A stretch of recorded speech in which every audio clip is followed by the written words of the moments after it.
And we are the Coalition, loud and proud, outrage porn-free, civilly disobedient media broadcasting live on the Worldwide Coalition Network here at the GoLocalLive Broadcast Center, deep in the heart of the city we love, Providence, Rhode Island, La Prave, the naked city, the Renaissance city, the city of, well, 365,000 stories. We're going to tell a few tonight. Facebook.com/The Coalition Radio, on the mighty Twitter at Coalition_radio, and of course, the mothership at coalitionradio.us. Folks, it's Pride weekend. Well, it's Pride month, but specifically in Providence, it's Pride weekend. If you've never had an opportunity to catch the Pride Parade, which is traditionally held a Saturday night of Pride weekend, immediately after sundown, you are missing something very special. The LGBTQIA community here in Rhode Island has given us so much culture, so much financial strength, so much sophistication, so much. They've input so much into the community that every year, as a city, as a family, we get together and celebrate their heritage, their legacy, their history, and their contribution to the community. And we also have one hell of a party. So tomorrow night, if you have a few minutes, come downtown. It gets a little raucous, but it's love, it's friendship, it's family. Folks who might be consider themselves straight, folks who from the, like I said, the LGBTQIA community. All of Providence restaurants are open. It is a remarkable night to be in Providence, Rhode Island. It's quite frankly an accumulation of so much of reasons why we live here. So please don't miss it. The parade will march right down the street in front of us. I almost wish we broadcast on Saturday night so we could be part of it. I'll be out there. My family and friends will be out there. My extended family and political family will be out there. I hope I see you. And if you run into me, come up and say hi, and let's chat and let's toast everything that is special in Rhode Island. Tonight we've got a very special lineup. In addition to my guests sitting immediately to my left, in about an hour and a half or so, we're going to have John Sambato from Yacht Club Bottling. John, of course, is a longtime sponsor of this show. Last night I spent quality time up in the Mordor/Halitosis Hall fighting an annual attempt to resurrect a sugary sweet beverage tax. We're going to talk about that for a few minutes, but again, tonight's a night of celebration. We're going to toast in some new product offerings that he's got. We'll talk about the challenges and the rewards of being a Rhode Island business, and at the same time, maybe take a few gentle, loving shots at laws that would seek to weaponize our taxation system to go directly after, well, in his case, a 100-plus year family-owned business, taxpayer, contributor to the community. So we'll talk a little bit of that, and of course, in the last hour, we'll have a couple people calling in on the libertarian movement. One of the great things about having your own talk show is you get to meet and talk to all the people that, well, quite frankly, you've always really wanted to talk to. And tonight is an example of that. Sitting next to me is an individual who is a lifetime defined public service, literally born into it, but understanding both the responsibility of the mantle he's inherited. He has on his own been a mayor, a United States senator, a governor, an environmentalist, and would appear now a political philosopher. We'll talk more about that, but I first wanted to welcome Senator Lincoln Chafee to the show. Thank you for joining me tonight. Good to be here, Pat. Thank you. I know you're in town, and much has been made, much has been spoken about your family's move to Wyoming, as is some political conversations you're having with a new group of people lately. And again, remember, folks, the purpose of this show is, as we say, we're outrage porn free. We celebrate not people's differences, but we look to where the spirit of cooperation, honest, sometimes tough conversations, can bring people together to work towards the common goals that we agree on. Clearly, Rhode Island and the country faces challenges that are we have not seen really since, I believe, World War II and the beginning of the Cold War. Many of them are more cultural based as opposed to the wartime footing that we had to assume then. So the point of the show is not to insult or to hate or to diminish. The point of the show is to have open conversation about finding ways that we can agree on how we face the philosophical, cultural, economic challenges that this country faces right now. Let's talk about just a little bit about being a Chafee and someone who is very well educated, someone who had their own independent career. You decided on your own to enter public life. Well, one of the things I've never heard you really explain, what was your motivation for that? How did that come to be? Well, I saw how much my dad enjoyed it, and that was the biggest motivator. If you can go to work every day and enjoy your work, then that's a winning formula. And he was the old Eisenhower, Rockefeller Republican, Right. fiscally conservative, socially liberal. Right. And you talked about Gay Pride weekend coming up.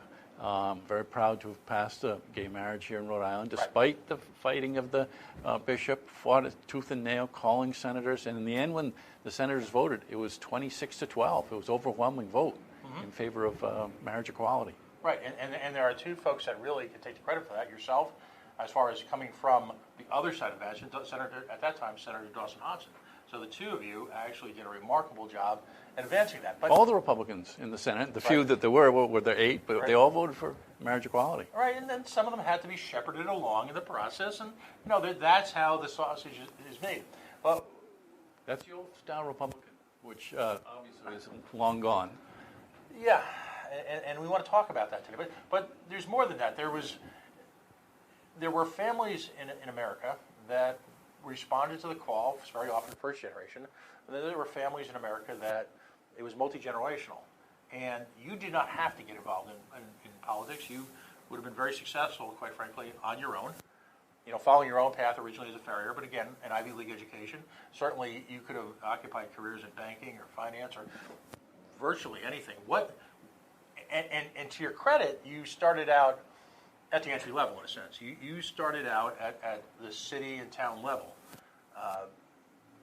An education of which, and the absence of which, I think makes folks lesser public servants, because you've seen at the ground floor how government impacts individual families, people's lives.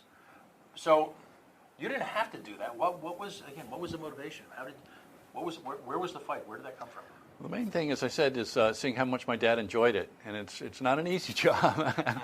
And you take the slings and arrows, but he loved it. He loved his work and making a difference in the community, whether it's as a governor, as a senator, or as mayor and councilman.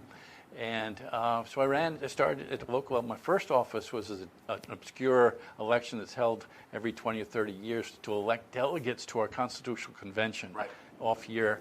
And I ran and won, so I became a delegate, and I did enjoy it, and then ran against an incumbent as councilman, enjoyed that, and then ran as the first Republican for mayor to win in 32 years. The first time I was not successful. The second time was a 2-year term. 2 years later, I came back and became the first Republican mayor in 32 years. Very, very democratic city.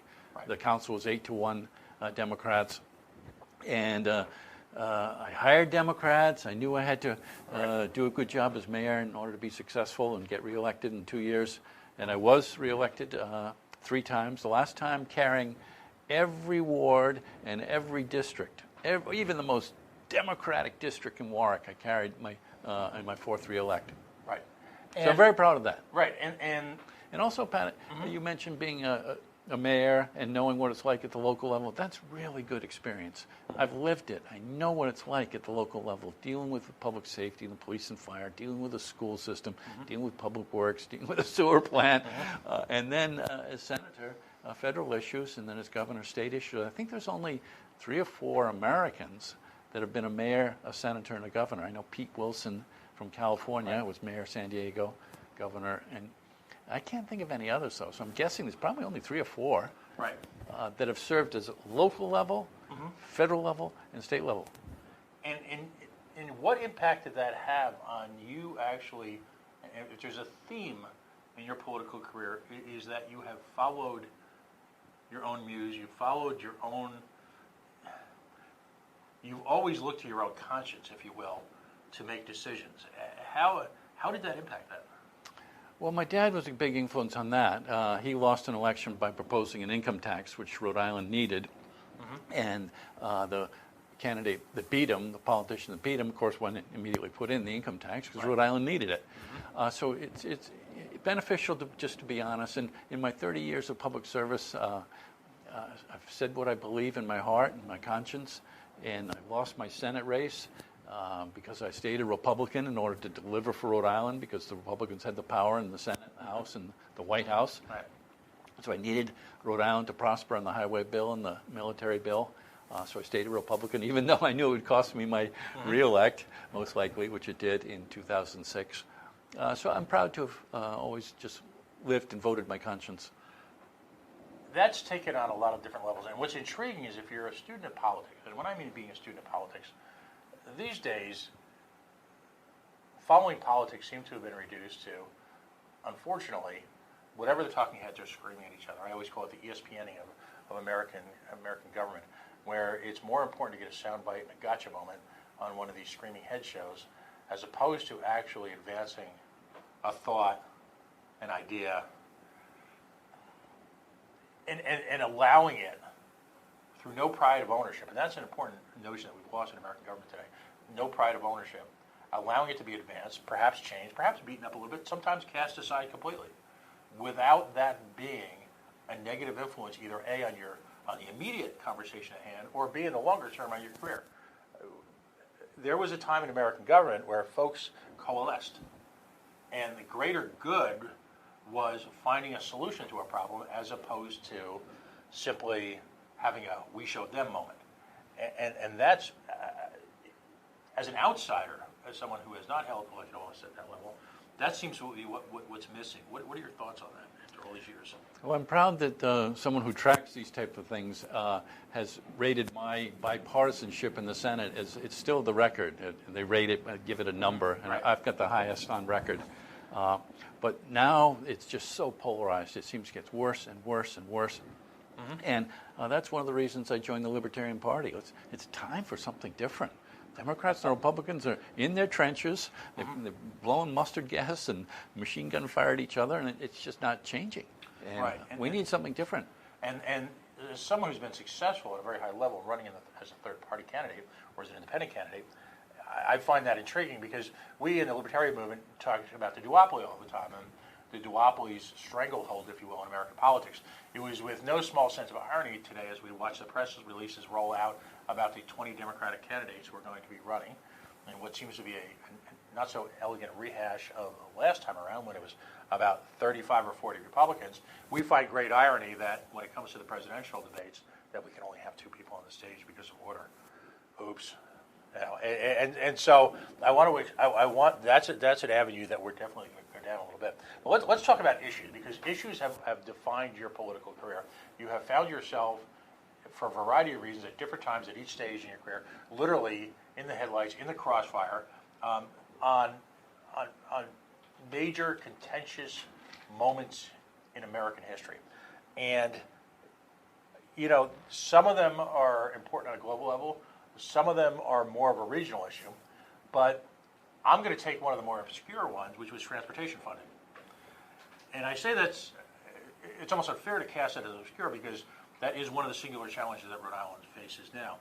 While you were governor, we're going to jump around in history a little bit here, but so we're not going in any particular order. While you were governor, what did you propose?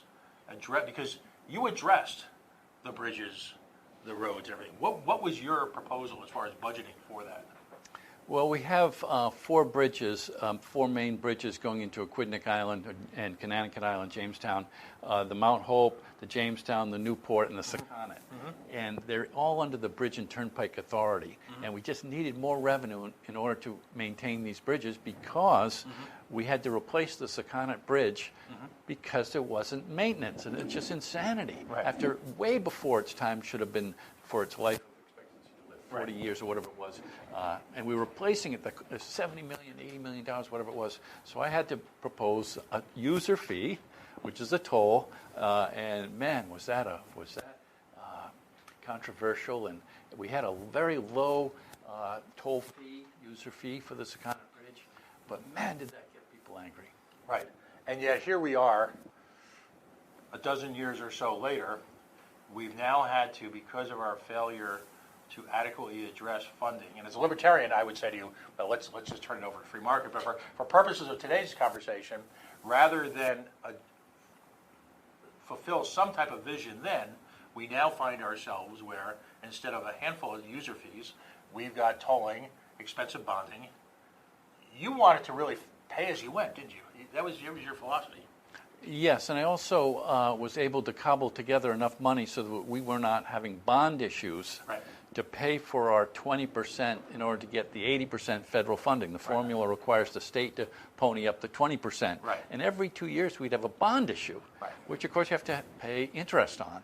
And I got us off that for the first time. We cobbled together enough funding to pay for the 20% without going to a bond issue. And then, therefore, obviously having to pay for the interest on that bond. Right. And now, so it's an overall savings. Right. So someone who's a mayor, and this really speaks to the efficiency issue you're looking for, you had to live the bonding nightmare. And in fact, some of the challenges... I don't like to borrow. I'm old-fashioned. You are a New England Yankee. You are a... Pay for it. The living definition. So, again, and this is what's fascinating about the Lincoln Chafee story, because if we'd, instead of, and I was probably... I don't like to pay interest. I was it's probably... like your MasterCard. Right. I was probably part of that rabble. Rather than address the issue, instead, we just screamed at each other, and we ultimately did nothing. Well, the Secana Bridge had to be replaced. Right. And if we didn't build a new one, what are you going to have, a ferry? And then, like you said, the libertarian, free enterprise, have a ferry going back and forth? Yeah. Well, rowboat, yeah. Do that. Yeah, okay, now we have to build a new bridge. Now we have to pay for it. Huck Finn. Yeah. And why not the people that use it? Right. And I think we were down to 50 cents a trip or something. It wasn't burdensome. How many times you throw 50 cents in the Starbucks Dunkin' Donuts tip can? Right.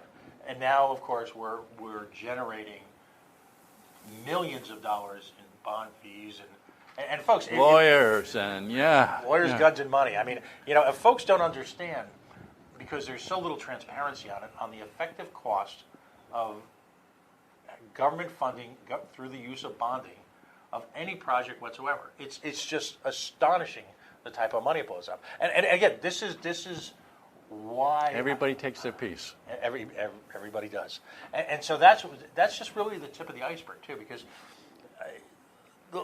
let's go back in time. Let's talk about. You brought up some of the things that I took a lot of heat for. The capital punishment case. That's on my list. You were able to. That was another odd one. Well, the people went nuts.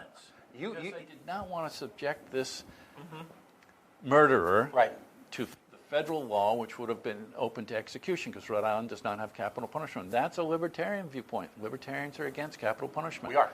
And innocent people get murdered, as did happen in the 1850s in Rhode Island, and that's why we abolished it. Right. So what was the hysteria grips back in 1850? A mill owner was killed, and they grabbed some poor immigrant and hung him, and he was innocent. And so that does happen.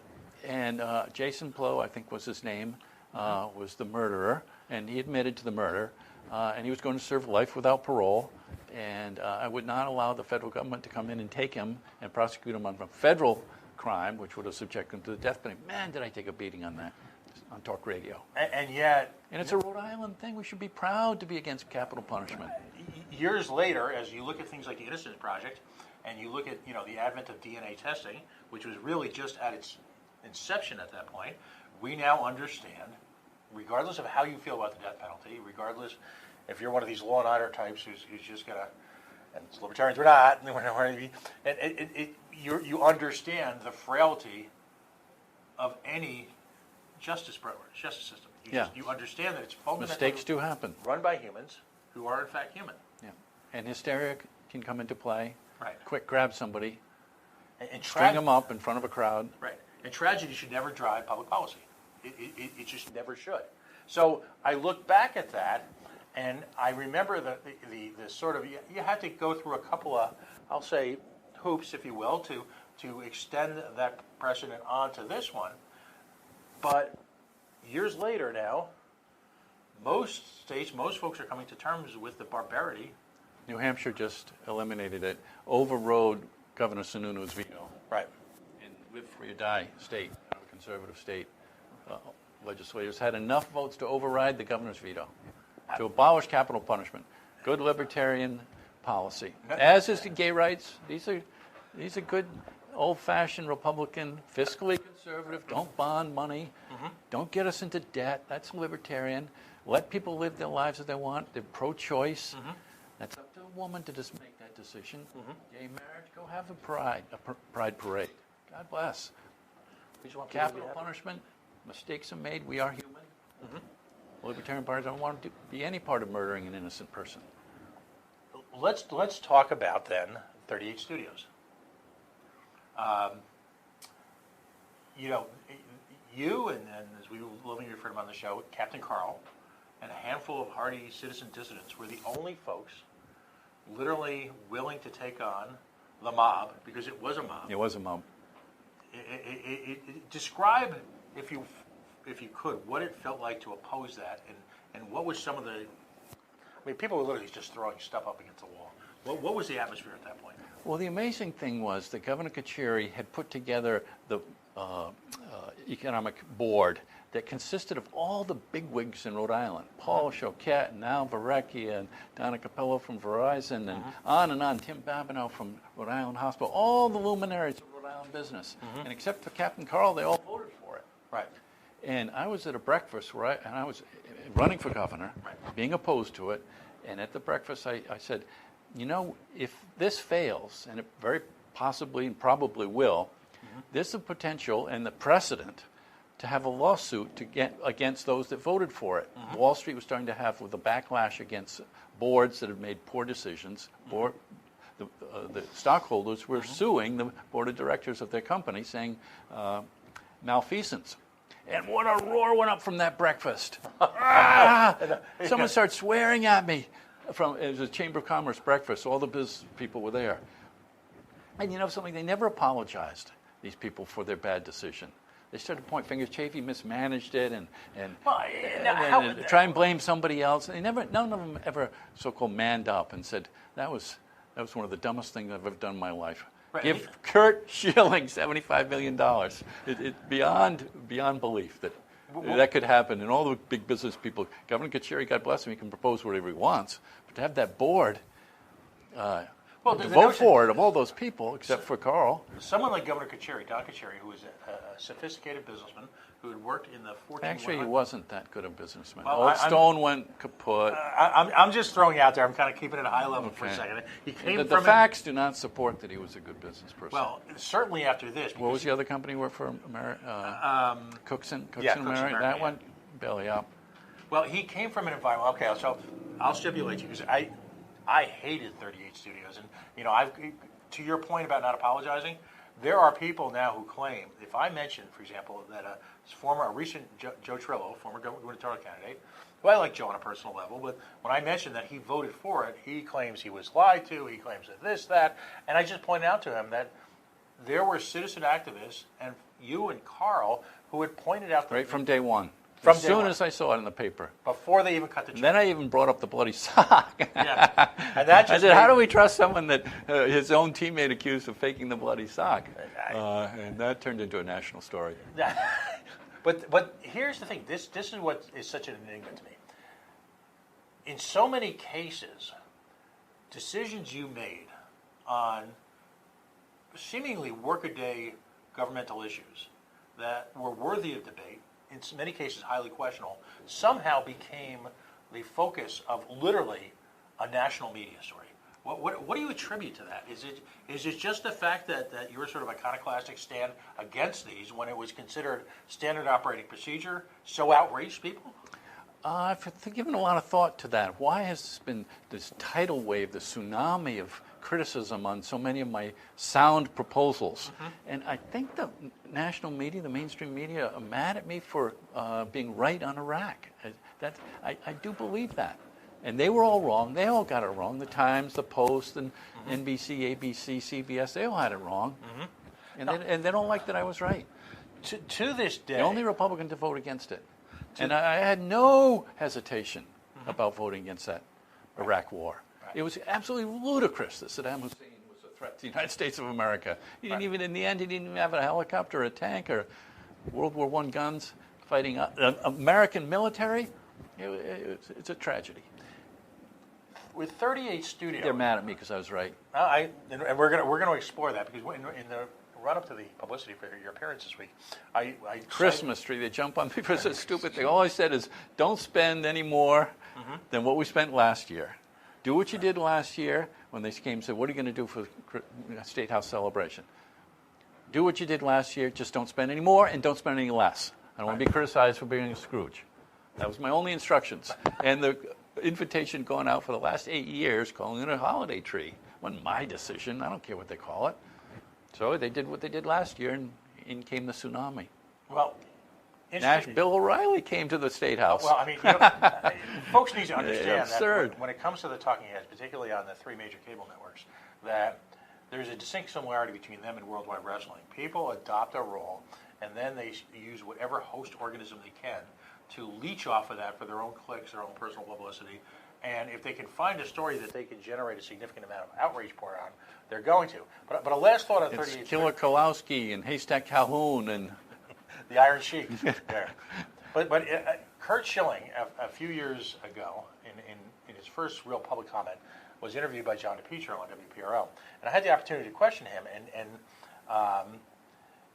this is what, to me, was the most illuminating point. I asked him, how does he, and I want your reaction to this, I asked him, how does he reconcile the notion that he considers himself a small business, free market business person when he took such an overwhelming amount of money without personal guarantee, and my big fault with Karchuri is without a board seat, a guy who's allegedly a veteran of corporate boardrooms.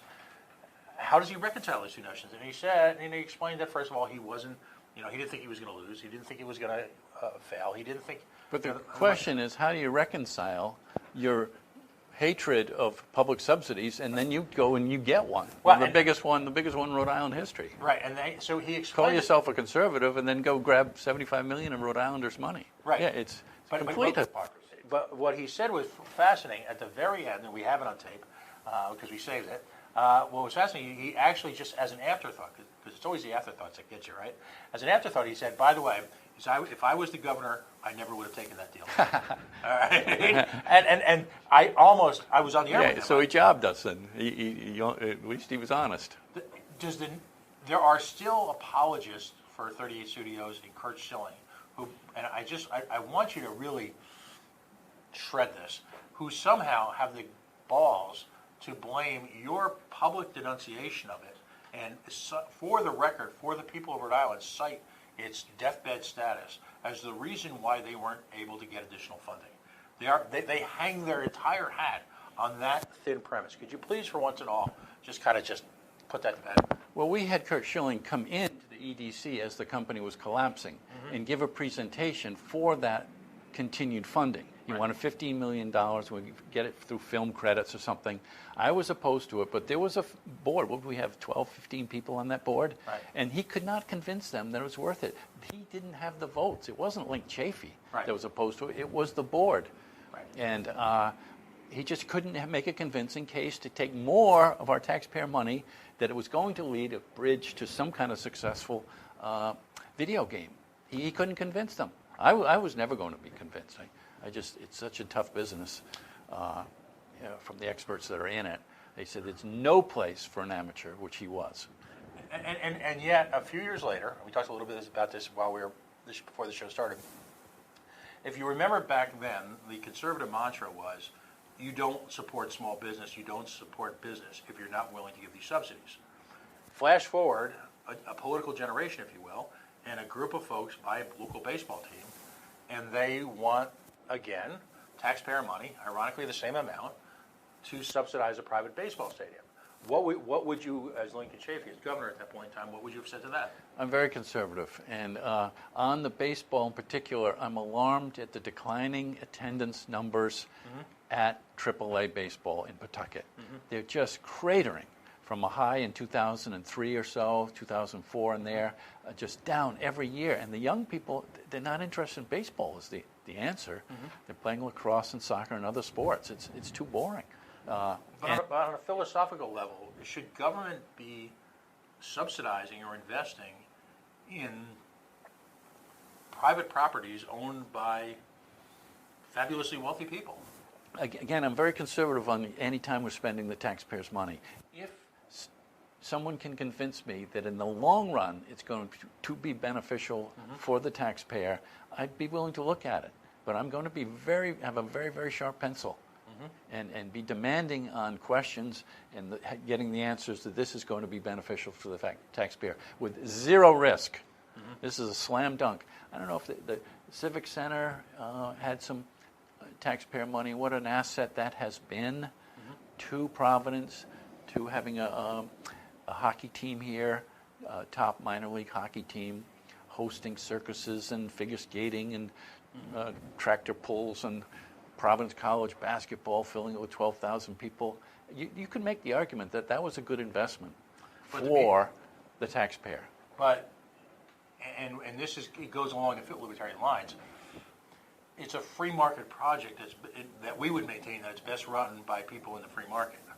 And if you interfere, if you prop up, and let's look at the convention center, which has been an absolute disaster financially. It continues to be a subsidy. And let's look at the shopping mall, which while has generated a lot of business, some would argue it's merely taken business from other parts of the state. It's about to face, amazingly enough, it's yours and mine almost a lifetime, a generation, if you will, it's about to face the end of its tax agreement, if you will. And now all of a sudden, as Senator Sam Bell points out, there's an opportunity for the city of Providence to realize those property taxes. If we continue to subsidize private entries into the free market with government money, they are not subject to the same competitive pressures as those who do it the right way. Shouldn't we just...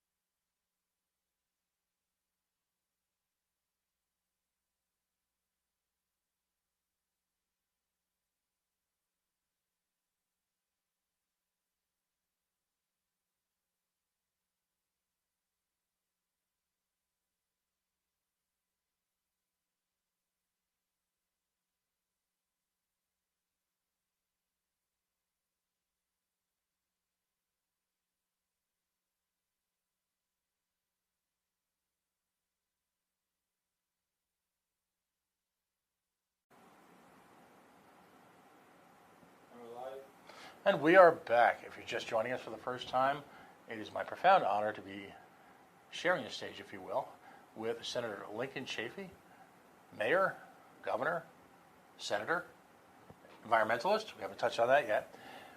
Before we had a little bit of a glitch, a hiccup, if you will, I had posed the question, is it ever appropriate for government to use its economic clout, its power, its money, its ability to, quite frankly, on a federal level, to print money, to subsidize private businesses in what is allegedly a free market? And it's a question that really goes to the root, one of the roots, if you will, of the libertarian movement. And what are your thoughts about that? I'm opposed to public subsidies for companies because you're picking winners and losers. And oftentimes there's a company that's been there, loyally paying their taxes for 40, 50, 60, 80 years, whatever it might be. You're bringing in a competitor with public subsidy. And not paying the same property taxes, sales tax, whatever it might be, these different incentives. So I've been opposed to it. And as mayor of Warwick, a company came into the mayor's office and sat down and said, we want to move out of Providence to Warwick. What can you do for us on tax breaks? And I said, what are you looking for? And they laid out a menu of what they're looking for. And I just said, frankly, we don't do that. We treat all businesses the same. We're going to keep your taxes down. We're going to have a good sewer system. We're going to have a good water system. We're going to have good public safety. We're going to have good schools. That's what I can offer. But I cannot offer a tax break when just across the street somebody's loyally paying their taxes. Snap went the briefcases, click, click, click, up they went and left. And we were 200 people they were going to bring into the city. And that's always a big, for politicians, a great announcement to have. All of a sudden, I'm a hero. I brought in a company with 200 people. Never mind the details of what we had to pay to get them. So we all kind of looked at each other and said, gee, did we make a mistake? And I just something we said. And I said, no, I just don't want to go down that road. It's a bad road to go down. This is a true story. 6 months later, they came back in the mayor's office and said, we like your city. We're moving in anyway, and they're still there. They're called Beacon Mutual Insurance Company, and they're right off 95, and they've got their 200, 250 people, good jobs, and not a penny of subsidies. So sometimes you have to call their bluff. That's exactly what happened there. They wanted to come anyway. They were going to come anyway. You actually negotiated with them from a position of strength? That's right. Good fire, good police. Oh, my God. No. Decent really? Schools. Sewer system that's not corrupt. And a good, honest government. Yeah. And they said that's where we want to be. And they were looking for a handout. Right. And when I told them no, they came anyway. I look at the current administration. I'm not here tonight to demonize anyone. Well, I kind of am, but I'm not going to go down that road. When we had a situation here with Vistaprint, where again, big dollar subsidies. There is no shortage of high quality printing companies here in the state of Rhode Island who are going through their own consolidation, upheaval, challenges. It's an industry wrought with challenges right now. There's lots of consolidation going on. They're paying high energy prices here in Rhode Island. They're active in the community. We've heard this story before, and you're going to subsidize competition, and it's not right. What there seems to be, and in another show, I hope to have you on a couple of times, whatever you want to, but part of a classical liberal arts education, there I said it, is critical thinking skills and analysis. And when you analyze the basic economics of a situation where one company, through subsidies, is able to operate at an advantage and could have a higher seat in the food chain and competing for limited consumer dollars in a challenging economy like Rhode Island's, what do we think is going to happen?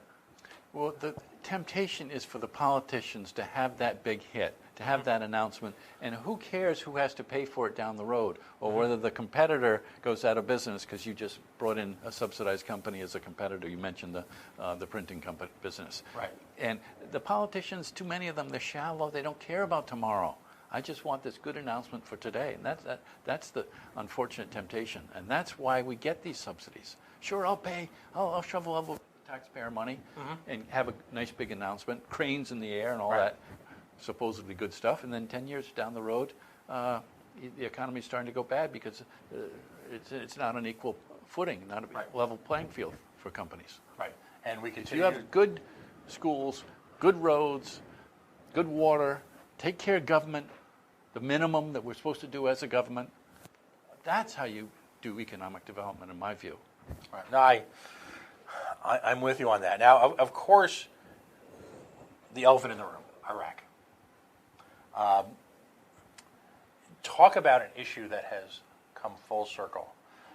In the libertarian movement, a significant portion of, what some would argue, the lion's share of the growth of the Libertarian March movement has been, interestingly enough, through American veterans, many of whom are veterans of a variety of adventures that we've had in the Gulf states, whether it be the generational war in Afghanistan. I guess we retreated to the notion last week that there are now young men and women fighting in Afghanistan who were not born when the attack on the World Trade Center took place.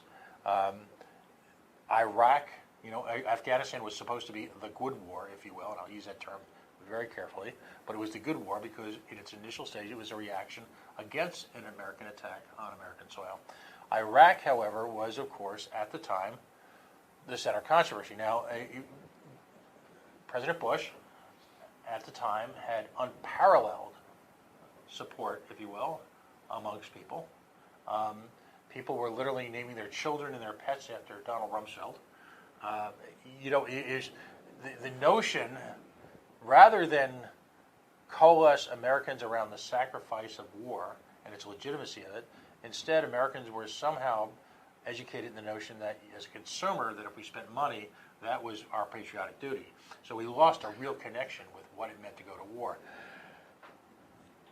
Talk about, if you will,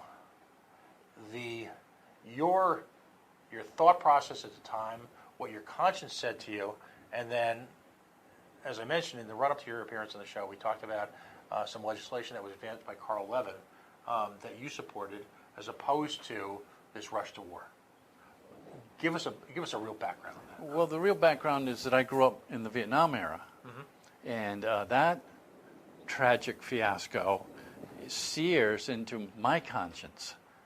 And I was just young enough not to be drafted, but certainly lived through everything that occurred in Vietnam. So when Iraq came up, I'm thinking, not again. We're not going to do another Vietnam.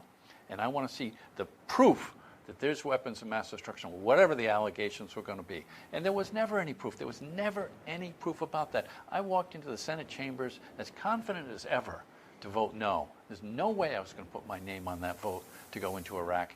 And you said that President Bush had so much public support. Yes, after September 11th, people were angry and they were fearful. When people are scared and they're angry, it's easy to mislead them, and that's exactly what Rumsfeld and Cheney and they all did, Condoleezza Rice and the whole gang, the whole neocon gang. And now that they're wrong, you've never heard them admit it. We were wrong. Right. And then they're still going on talk shows, Condoleezza Rice, and never admitting it. They said, oh, it was flawed intelligence. Baloney, it wasn't flawed intelligence. I knew there was no weapons of mass destruction because there was never any proof that there was.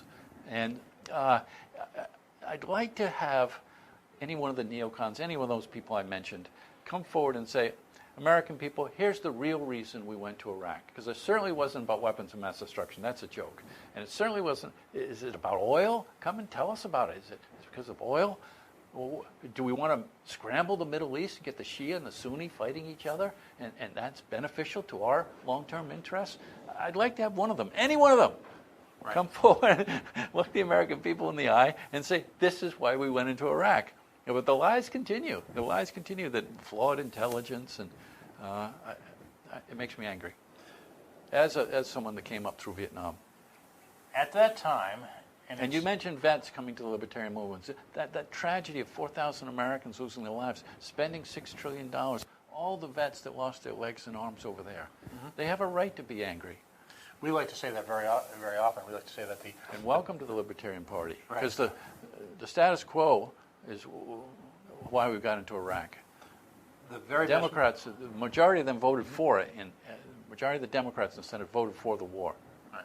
The very best way to respect the men and women serving in our nation's military is not to engage them in useless foreign adventures that are driven by whatever personal means that the current commander-in-chief. Yes, especially lies, right, when they're lies, bald-faced lies. Right. Talk about it, because you bring up an important point. Like I said, I did in my research running up to the show, because I've lived through so much of this. But at the time, I'll be honest with you, I was a neocon. I spent a good part of my life working in the neighborhood and working on and in the World Trade Center. And the company that I was kind enough to have me as a contractor for a number of years lost 300 people that day. Yeah, wow. So I've got I friends of mine who I'd known for 10 or 15 years. We never really had a good investigation of what exactly went wrong and why we didn't pursue the Phoenix memo that the FBI right, had in July before September. There was a memo from the agents in Phoenix saying these people are taking pilot lessons and they don't want to learn how to land, and there was the system was blinking red, and we just didn't respond. We captured one of the Moussaoui was captured in Minneapolis, one of the hijackers. He's still in jail. Well, how come we couldn't uncover this plot? Well, and at that time too, when you looked across the country, there was a heritage of political operatives running some of our institutions who had no business being there, and Logan Airport and Massport was certainly one of them. But there existed at the time, and this happens so many times in American culture, where there's a binary option. In this case, you were either for the war and you were an American patriot, or you were weak and you were against the war. And you suffered politically because of that, because there were those who were in favor of the war who tried to use that, conflate that with your patriotism and what your attitudes were to, American interventionism.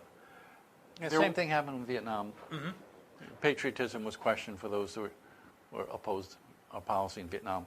But I want to focus. There was at the time of the legislation, there was a third, it wasn't binary. Right. There was a third choice. Yes. And tell us about that, because it's a compelling story about what could have been. Senator Levin, Carl Levin from Michigan, proposed just to slow this down. And it was called the Levin Amendment to the war authorization.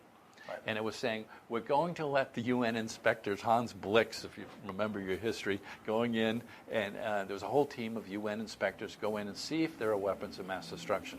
Right. That was the point of the Levin Amendment. Slow down the rush to war. We're going to take our time and be methodical and see if it's worth 4,000 American lives and $6 trillion is what it ended up costing us and all those injuries. And the Levin Amendment lost. There were 2 votes, bang, bang. First 11th Amendment, and it was defeated 76 to 24. And then 10 minutes later, we go on to the war resolution, and that's approved by almost the same vote, 1 vote difference, 77-23. Only 23 of us voting against this absurd premise that Saddam Hussein has weapons of mass destruction that threaten the United States against our powerful military that we have. It was just absurd. Right. And the 11th Amendment failed. The senators, the so-called most deliberate body in the world, didn't even consider slow it down. That's what the 11th Amendment was proposing. 76-24 and then 77-23 to go to war. And you mentioned before the show was Senator Dianne Feinstein. She was the only one that voted for 11 and then for the war. Right. The other 23 of us voted for 11 and then against the war. If the Levin Amendment had passed, and this is a pretty broad question, so it's unfair like most questions in this situation are, what impact do you think that would have had on American history? Oh, my gosh. The Middle East is a mess. The refugee crisis that's flooding Europe. Europe is being destabilized by the flood of refugees that are leading to nationalist, ultra-nationalist governments being elected in Austria and some of these places, Hungary, because they're mad. Right. Everywhere it's flood of people coming from Northern Africa and Syria. It's all because of what we did in Iraq. In my view, we broke the paradigm, yep. And now these poor people are fleeing the violence and coming to Europe, and that's destabilizing Europe. So it would be a completely different history. I'm very, very scared about the rise of ultranationalism in Europe. And expound on that. I have a friend in Germany that says it's unbelievable how it's changed, how many people are coming in, and they're on the social services, and frankly, they look different, they speak different. It's all that type of thing that leads to the unfortunate rise of what they call ultranationalism and fascism, whatever you want to call it. It's scary. Right. And all because of what we did, in my view, right. And the 11th Amendment would have prevented that. Right. There are times in history. Make that argument. Right. In the Middle East, I point out that in 2016, it was the 100th anniversary, if you will, of the movement by Western Europe to divvy up what we now refer to as the Middle East. And that started a dangerous track of interventionism, which then was compounded by our strategical and our philosophical errors in the Middle East. And listen, I was part of that nattering mob. I was, we'll show them. What were the cliches? We'll turn Baghdad into glass and bomb them into the Middle Ages. Don't forget the Tigris and Euphrates. This is the cradle of civilization. When we were growing up, that's right there. That's where Tigris and Euphrates are. That's where civilization first took root. Right? Mm-hmm. It's so ironic that we are going back to our Cro-Magnon tendencies. Right, and in the Tigris and Euphrates, which is Baghdad. Right, and it's unfortunate because at that same time, that sort of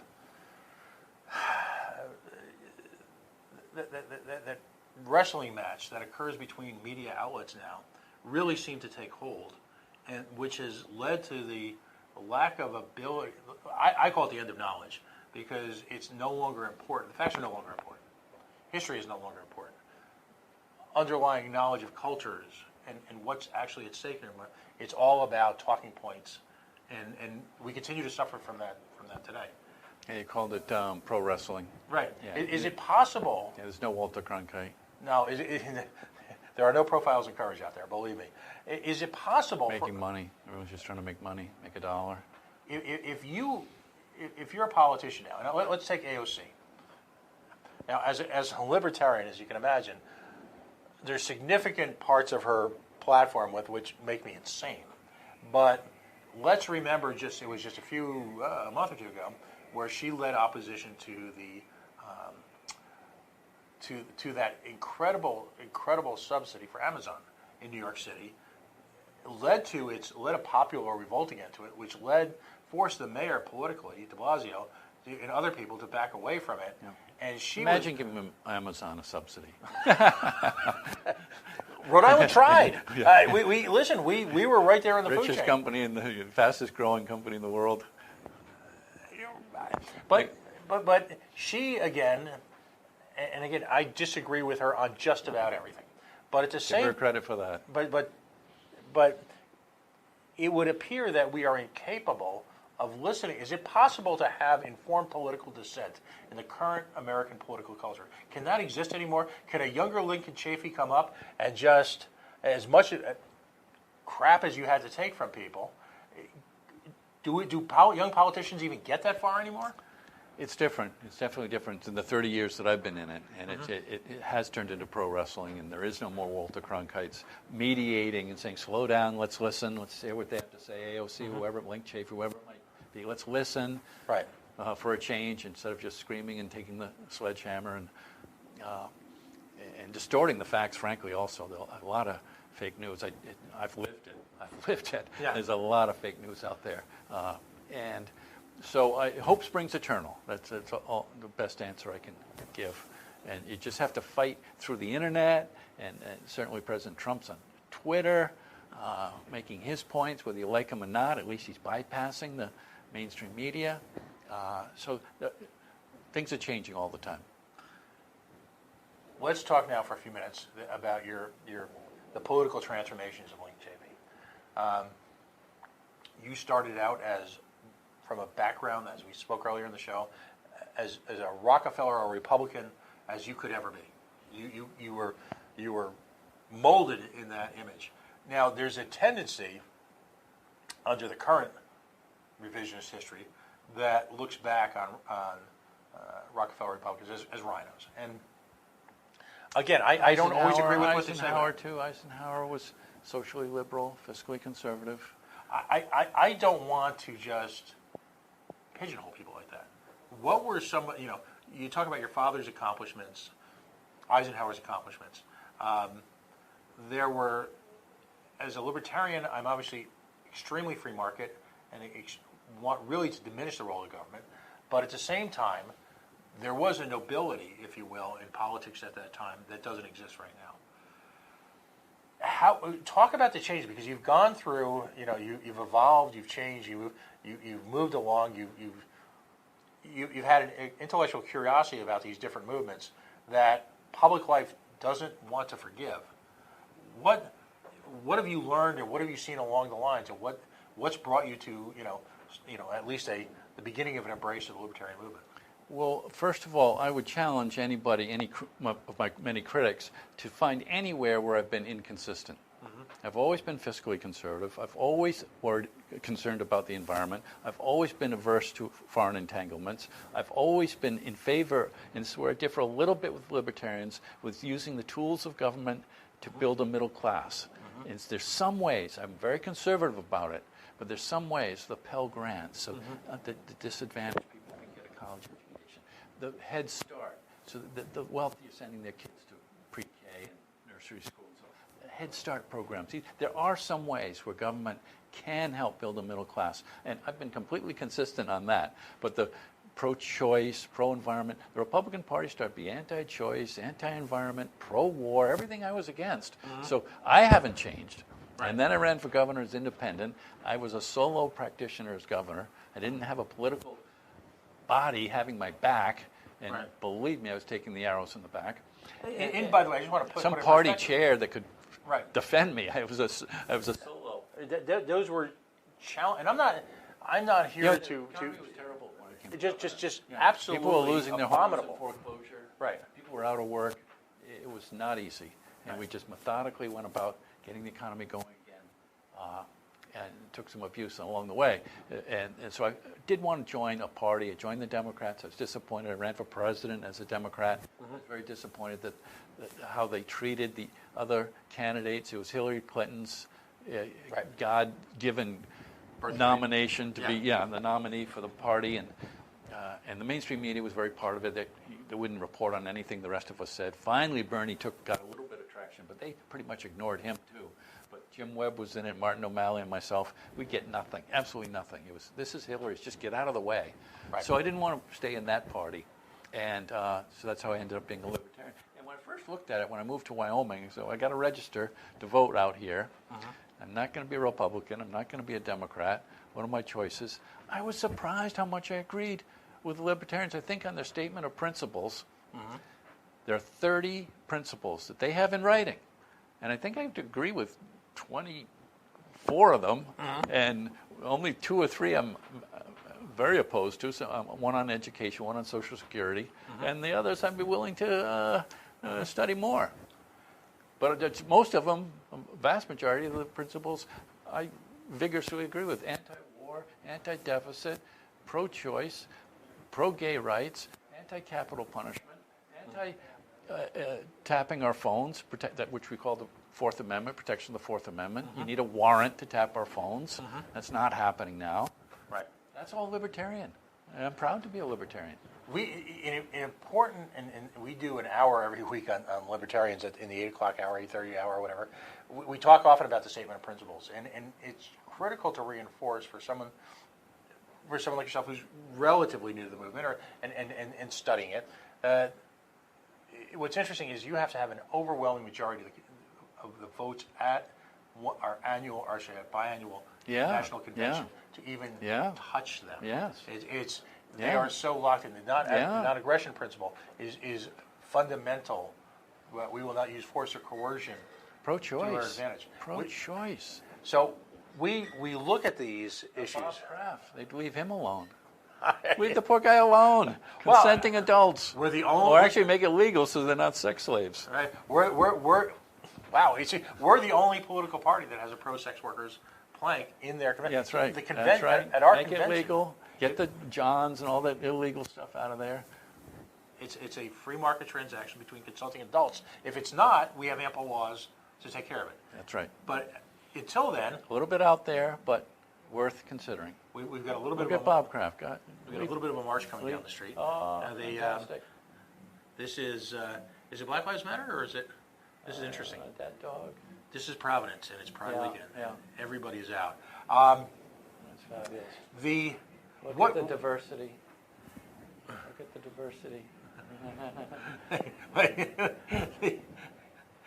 we should might invite him in. Both political parties have done terrible jobs of, let's just say, giving opportunity for folks from the outer limits of their organization. The Republican Party was ghastly to the Ron Paul movement, much to their, I think, ultimate demise, because a significant part of the libertarian movement are folks also from the Rand Paul movement. And of course, the Democrats were just terrible to folks who supported Bernie and folks who may have supported yourself or Mr. O'Malley or Mr. Webb, who all had contributions to make. No, we took a beating. How dare you challenge Hillary? How dare you? So what does that say when both of these organizations are willing to twist and turn themselves to whatever degree necessary to become the power? That seems to be the biggest challenge. It's time for a change. And I think the Libertarian Party has the best chance to beat that change, but it's way overdue. We're polarized, we're gridlocked, we're in a trench warfare, nothing's getting done. The Supreme Court has become a political body. It's Republicans and Democrats. It's not justices of the Supreme Court. The courts have become Republicans and Democrats. It's time for a change. Now, and I didn't even get a chance to talk to you about the Alito nomination, which was also another benchmark moment in your career, political career, which, again... My main reason for voting against Sam Alito was because he would overturn Sandra Day O'Connor's compromise. He was taking Sandra Day O'Connor's seat, and it was a 5-4 vote on a woman's reproductive rights. And he could not answer me satisfactorily that he was going to take out what Sandra Day O'Connor had in the health and welfare of the mother in any kind of state law that restricted abortion. Sandra Day O'Connor has to include the health and welfare of the mother. The state law has to have that in there before they can enact a restriction on Roe versus Wade. And Alito, and as soon as he got in, he did exactly what I thought he would do. Outwent health and welfare of the mother. Right. States could pass any law they wanted. What in your exploration of the libertarian movement, what are you challenged by? What don't you agree with? The Social Security, some of the views on Social Security I don't understand. And on abolishing the IRS, They have that in the statement of principles. I mean, I don't like taxes any more than anybody else, but we do need them, and there has to be some entity that collects them. I don't like it, but you kind of have to have it. Well, and that's probably the big. Those are the big ones, and then also school vouchers. I've always thought that a public school system made America great, and we just have to be careful about skimming cream off the top with all the different voucher systems and different schools that the government pays for under the so-called libertarian voucher view. I believe in the American public education system. It's not perfect, but gosh darn, it made us the greatest country in the world. The challenge, and I'll address some of those for you briefly, without. Those are the big three. Second Amendment, okay, now you see, now that's you've got a. I've always thought that we need the NRA and the gun advocates to come to the table because the Americans love their guns. That's just the way it is. And we need them to come and sit down and talk about, do we need assault weapons, and have the NRA and sit down and say, look, we're going to make some common sense laws here. Well, and let me explain. We're not coming to take away all the guns. Well, let me kind of explain it. You see, there's two levels, if you will, to a libertarian's approach, and this is my personal opinion. What do they say on the web? IMA show, in my humble opinion. There's the philosophical and the practical. On a practical level, when we talk about crony corporatism, crony capitalism, cronyism in general, there's a tendency for folks to obsess over the practical applications of it. Will the investment work or not? In the case of a stadium, for example, I spent probably too much time arguing the pros and cons of the underlying economics of the stadium, whereas later on, as I kind of got on my own libertarian journey, I came to understand that the primary argument was the appropriateness of government using the coercive force of taxation to redistribute money from people using force, because I don't get when they come for the bill, I don't get to say no, all right, and then using that to give to other folks. And I recognize now how important it is to focus on the immorality of that, and then as a secondary, let's talk about the investment. When it comes to guns, there's a tendency for folks to focus on the sporting issue versus the assault weapon issue. And a libertarian like myself, so speaking for myself only, not the Rhode Island Party, not anyone else, but sees that the right to engage in self-defense is a birthright, a right given to me by the Creator. And the method by which I do that is immaterial. Because ultimately, and my good friend John Fennessy is much more eloquent about this, if you're listening, John, because he'll know I'll mess this up, but ultimately, the challenges begin not at possession of weapons, but at aggression with weapons. And so ultimately, in their purest form, I should be able to own what I choose. It's the same way that we approach borders. Folks say, you're the free, you just say you don't care about it. We honor a nation's right to engage in self-defense and to honor the sanctity of their borders. At the same time, though, we believe that property rights, my ownership of land, and yes, I own it, allows me to dictate whom and when and where I can invite people to hunt. So a libertarian's response to the border crisis, if you will, much of it created by a hyperventilating president, is that I believe in the free exchange of people, ideas, and commerce.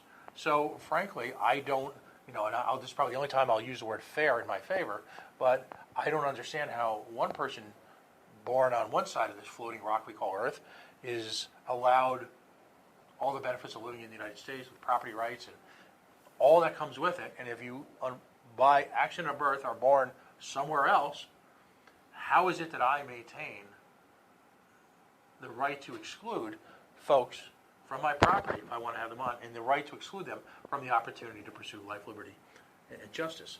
And so these are, and equally important is that we don't endorse individual behaviors per se. For example, I support marriage equality. You're probably making the point we should be doing more to build the economy of Honduras. They don't come here. Than building a wall. Or eliminate the war on drugs, or engage in free capital with everyone, so that we believe that the free markets will raise the tide for everyone. Yes. But just then they want to leave their homes. Most people don't. I'm sure at one time or not you met Omar Ba from the Refugee Dream Center, a noble individual who literally, a journalist back in Africa who literally escaped death to come to the United States, engages in free market activities, but at the same time gives an amazing contribution back to the community. But so why would I want to keep people like him who contribute and give so much and create so much opportunity for others in an economy? Why would I want to prevent university professors from around the world from coming to Providence and creating wealth and lending their expertise? Why would I want to get in the way of that? Why the energy, the sophistication, I agree. the labor force? We should be doing more if they want to stay in their homes. And the drug war in South America is a big part of it. But the most important notion of libertarianism, per se, is violence. That we don't really support an individual behavior. We support your right to engage in behavior. So, for example, when it comes to marriage equality, we believe that everyone should be able to be in a monogamous relationship if they choose, or not, and to enjoy the property right protection that people who our civilization has decided should enjoy when they're in a ordained or a recognized relationship. Yeah, most of the libertarian statement of principles are very brave. And quite frankly, and there's an analogy here, over time, and this is kind of what I wanted to bring this all to. Capital punishment. Over time. Torture. Both. They're in there. They're in writing. Right. On the statement of principles. No torture. Right. But a lot of the things that you observed from the beginning have proven to be correct. And a lot of the things that we have fought for since 1972, since the early 70s, the party's formation, we were right. And that's why I'm hoping that it's interesting because you were such an avowed, liberal Republican for so many years. There's an initial hesitancy by people that, Link Chafee's going to be, what will happen? Well, welcome to the movement. And I hope that, you can, to whatever degree your position as a public policymaker and as someone who's got a bully pulpit can promote our positions and also grow to understand the ones that you don't, that you may not get along with or you may not at this point in time, because no one's born 100% libertarian. It's a journey. Yeah. Well, don't forget, we talked about Eisenhower republicanism. Don't forget his warning, and that's what we're up against. The military-industrial complex does not want an end to their profits, right, which they make out us making people angry and scared and getting us to another war and another war and another war. They're making McDonnell Douglas and whoever they are gazillions of dollars. Of course they want their wars. Right, and that's what we're up against. It's time for the libertarians to say, no, you're not running the country. We the people are. Right, and part of the political firmament of this state profits extensively, both in political campaign contributions, from the very forces. Yeah, isn't there a similarity between what's happening in the Gulf of Hormuz and the Gulf of Tonkin? I pointed. Some boats get injured. Next thing you know, we get 60,000 dead Americans in Vietnam. In the Gulf of Tonkin. Now we're in the Straits of Hormuz. Here we go again. I mentioned that on WPRO this afternoon. Jim Hummel was filling in on the Dan York show, and I used those words, and I could hear the strangled screams of Trumpetistas everywhere around Rhode Island. Eisenhower was right. And the first thing that came to my mind was, in 3 years are we going to have our Iranian Tet offensive? Can we try and prevent that? Yeah, right. So what? Well, we're up against what Eisenhower called the military-industrial complex, and now it's almost a cliche. But it's not. Oh man. There's so. Here we go again. We've got kids are fighting Afghanistan who weren't even born when we first went in. That's outrageous. The question that everyone's asking, anytime, in the Libertarian Party has a long history of folks kind of sort of segueing in and out of the party. We mentioned earlier our mutual friend, Mr. Weld. We'll leave him out of the conversation right now. Do you, I'm going to put you on the spot a little bit. What are your plans in the Libertarian movement? Are you looking to join just philosophically and enjoy it? Are you looking to do anything publicly, with the organization? Are you looking to run for office at any level? I mean, anything you want to tell us? Well, I had to register once I changed my residency to Wyoming. I had to list some affiliation, whether it was unaffiliated. So I did my research, and I liked what the Libertarians had to say, and we'll see where it goes. Okay. I like what they said on their statement of principles. It's there in writing. Yeah. It's good. The protection of the Fourth Amendment, no capital punishment, no debt, avoid foreign entanglements. On and on it goes. Pro-choice, pro-gay rights. But remember, and this is the important message that I want to give to you. The important part of that is a respect for individual self-determination. And I know that's almost cliche at this point, but we talk of ourselves as the party, the ultimate party of minority rights, and the ultimate minority being the individual. So the message that Libertarian Nation, I'm not the person to deliver it, but that I sense is that I deliver to people, it's not just a party of issues, it's a deep philosophy that a few brave souls, much, who suffered politically and as you can imagine at levels perhaps not as nationally or as well known as you've taken some shots, but they were, you came along 30 or 40 years ago and you talked about rolling back the state, and we became in many ideas the party of pot and the party of free highways, as opposed to a really mature exposition of what our underlying philosophy is, and that's the thing that we're hoping that folks who are established political leaders, if they embrace, that they give voice to, when we run for office, so that you don't have a Slate.com focusing on, the appearance or a select set of word tracks from a guy like Gary Johnson. Gary Johnson was perhaps one of the most accomplished individuals ever to involve himself in the political world in the last 20 or 30 years. Yeah, and then he got, they just destroyed him on Aleppo. Yeah, right. That's what they were waiting for. And out came the clubs. They ran it and ran it and ran it. And here, you had two governors, and again, he thought it was an acronym. He said, it was 5 o'clock in the morning or something after an all-night flight. That see, when you're at a third party, you don't get you're not put up at the Carlton. You're not, the makeup artists don't show up at 8 o'clock with fresh squeezed orange juice. But that's the message I want to deliver. I hear you, what you're saying about the core of who libertarians believe, who they are, but they also have their statement of principles in writing. And you yourself said you can't believe how hard it is to change those. It can't happen because you get everybody at the convention, they start arguing, how are we going to change the platform committee or whatever it might be, right. And there they are in writing, 30 of them, and they're pretty bold. And they chart a course for America that's worth debating, in my view. Are you going to join us in Austin? Yeah, I plan to. I'd Excellent. like to be there. Excellent. I'm on the website. You will see an exercise in the body politic that I don't think exists. We're both old enough to remember a time when the media would cover breathlessly the platform hearings that took place at the Republican National and Democratic National Conventions. And I don't know if you'll even see them covered on ESPN 8 at this point, because they don't want to commit to anything. They just simply don't. No, so it's the short attention span. I call American media short attention span theater. Yeah. And again, I want to thank you for coming in tonight because Thanks, Pat. You've been here for an hour and a half, and it's not short attention span theater on this show. You're welcome here anytime if issues move you. I know some other time I'd like to talk to you about Invenergy because I know that's starting to rear its ugly head again. The issue that won't die. We have a lot of common friends. Well, my niece is getting married next week, so that's why I'm back in Rhode Island. And next time I'm around, let's get together. Excellent. Thank you very much. Thanks, Pat. Senator, have a good rest of the show. Senator Lincoln Chafee. That's the difference between this show and